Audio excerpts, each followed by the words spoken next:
বাচ্চাদের স্কুল টিফিনের জন্যই বলুন কিংবা বিকেলবেলায় হালকা ফুলকা কিছু খেতে ইচ্ছে করলে অল্প সময়ের মধ্যে যদি নতুন কিছু খেতে চাচ্ছেন তাহলে আজকের রেসিপিটা চোখ বন্ধ করে বানিয়ে ফেলতে পারবেন। আসসালামু আলাইকুম বন্ধুরা, কিচেন বাঙালিয়ানা চ্যানেলে আপনাদের সবাইকে স্বাগত জানাই। চলুন তাহলে কিভাবে নাস্তাগুলো বানিয়ে নিচ্ছি ঝটপট দেখে নিই।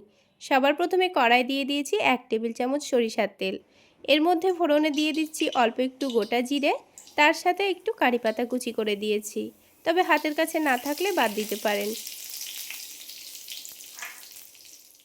এবার এখানে দুটো মিডিয়াম সাইজের পেঁয়াজ কুচি দিয়ে দিচ্ছি।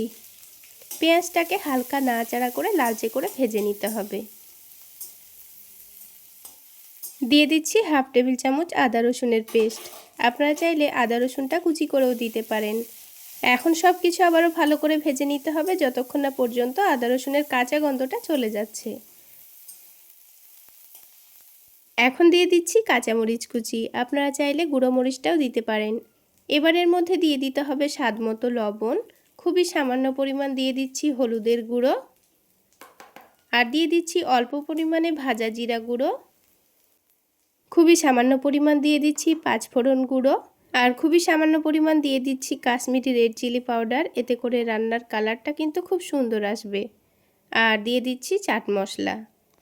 এবার দিয়ে দিতে হবে বাড়ির বাচ্চাদের খুবই পছন্দের টমেটো সস। এটা দিলে কিন্তু নাস্তার টেস্টটা যেমন ভালো আসবে, খেতেও কিন্তু দুর্দান্ত লাগবে। হাতের কাছে থাকলে অবশ্যই দেওয়ার চেষ্টা করবেন। সবশেষে 1 চামচ সয়া সস দিয়ে দিয়েছি, দিয়ে সব কিছু ভালো করে মিশিয়ে নেব। তো ব্যাস, এখানে কিন্তু আর কোনো রকম মশলা দেব না। এবার এখানে আমি 4 পিস বোনলেস চিকেন নিয়ে আগে থেকে একটু লবণ আর একটু আদা রসুন পেস্ট দিয়ে সেদ্ধ করে নিয়েছিলাম। তারপর হাত দিয়ে ঝুড়ো ঝুড়ো করে নিয়েছি। আর এই চিকেনের সাথে কিন্তু আমি দুটো আলুও সেদ্ধ করে নিয়েছিলাম। প্রেসার কুকারে দিয়ে দুটো সিটি দিয়ে নিয়েছিলাম, আর একসঙ্গেই কিন্তু কাজটা খুবই তাড়াতাড়ি হয়ে যায়। আরও একটা কথা আপনাদের বলে দিই, আমি কিন্তু চিকেনের সাথে আলু দিয়েছিলাম, তাই কিন্তু খোসা সমেতই সেদ্ধ করে নিয়েছি, তাহলে এই আলুর কালারটা কিন্তু একটুও চেঞ্জ হয় না। তো দেখুন, আমি আলুগুলোকে কিন্তু হাত দিয়ে ম্যাশ করে দিচ্ছি, একটু আধ ভাঙা করে দিয়ে দিয়েছি। এখন খুব ভালো করে নাড়াচাড়া করে সব কিছু একসঙ্গে মিশিয়ে নেব। এই পুরটা খেতে এত মজার হয় বন্ধুরা, একবার বানিয়ে না খেলে কিন্তু এর স্বাদ বুঝতেই পারবেন না। তো সব কিছু একসঙ্গে মিশিয়ে নিলেই কিন্তু আমাদের চিকেন আর আলুর পুর কিন্তু রেডি হয়ে যাবে। বাড়িতে চিকেন নিয়ে আসলেই কিন্তু আমি বোনলেস চিকেনগুলো উঠিয়ে রেখে দিই, কারণ এগুলো কিন্তু রান্নার মধ্যে কেউ খেতে চায় না। আর এই রকমই নানান ধরনের স্ন্যাক্স পরোটা আমি কিন্তু বানাতেই থাকি, আর খেতে দারুণ হয়। তো আপনাদের মধ্যে কারা কারা আমার মতো এরকম করেন অবশ্যই কিন্তু কমেন্টে জানাবেন। তো দেখুন, চিকেনের পুরটা আমার রেডি করা হয়ে গেল। এবার এটাকে উঠিয়ে নিচ্ছি। তাহলে দেখলেন তো বন্ধুরা, 4-5 পিস বোনলেস চিকেন থাকলে আর দুটো আলু দিয়েই কিন্তু অনেকটা পরিমাণ চিকেনের পুর রেডি করা হয়ে গেল। তো এবার এটাকে ঠান্ডা হওয়ার জন্য সাইডে রেখে দিচ্ছি, আর আলাদা একটা বাটির মধ্যে একটা ডিম ভেঙে নিচ্ছি। ডিমের মধ্যে খুবই সামান্য পরিমাণ লবণ দিব, দিয়ে এবার এই ডিমটাকে খুব ভালো করে ফেটিয়ে নিতে হবে।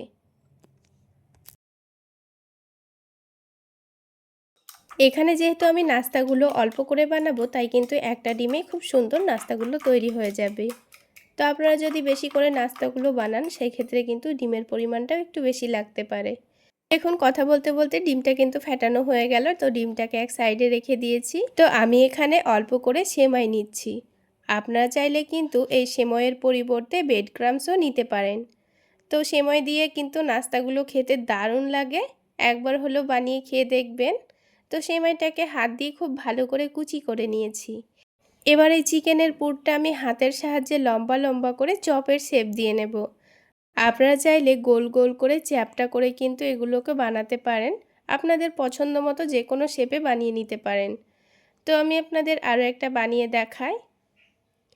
ঠিক এইভাবে সবগুলো চপ প্রথমে রেডি করে নেব।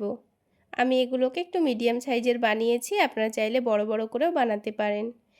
এবার এটাকে আমি ডিমের মধ্যে ভালোভাবে কোট করে নেব। তারপর আর কিছুই না, ওই ডিমের মধ্যে থেকে তুলে নিয়ে এই তো সেমাইয়ের মধ্যে এটাকে খুব সুন্দর করে কোটিং করে নিতে হবে। তো দেখুন, একটা কিন্তু নাস্তা আমার রেডি করা হয়ে গেল। ঠিক একইভাবে সবগুলো নাস্তা প্রথমে রেডি করে নেব।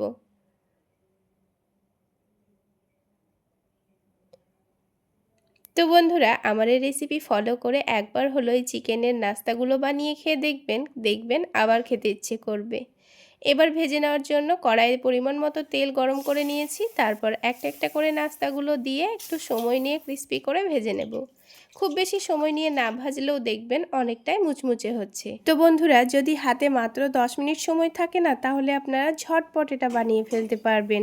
একেবারে নতুনত্ব স্বাদের, খেতে এত টেস্টি হয়, একবার বানিয়ে না খেলে কিন্তু এর স্বাদ কখনোই বুঝতে পারবেন না। তো দেখুন কতটা মুচমুচে হয়েছে, আওয়াজ শুনলেই বুঝতে পারবেন। এবার দ্বিতীয় ব্যাচে যে কয়েকটা নাস্তা ছিল সেগুলোকেও ঠিক একইভাবে আমি ভেজে নিয়েছি। তাহলে বন্ধুরা, আজকের এই চিকেন আলুর চপ রেসিপিটা আপনাদের কেমন লাগলো অবশ্যই কমেন্ট করে জানাবেন, আর ভালো লাগলে একটা লাইক শেয়ার করে দেবেন। আর আমার এই সহজ রেসিপিগুলো যদি ইউটিউব চ্যানেল থেকে দেখে থাকেন, চ্যানেলটি সাবস্ক্রাইব করে দেবেন, আর ফেসবুক পেজ থেকে দেখে থাকলে পেজটি ফলো করে দেবেন। তাহলে আজকে এই পর্যন্তই। সকলে অনেক বেশি ভালো থাকবেন, সুস্থ থাকবেন।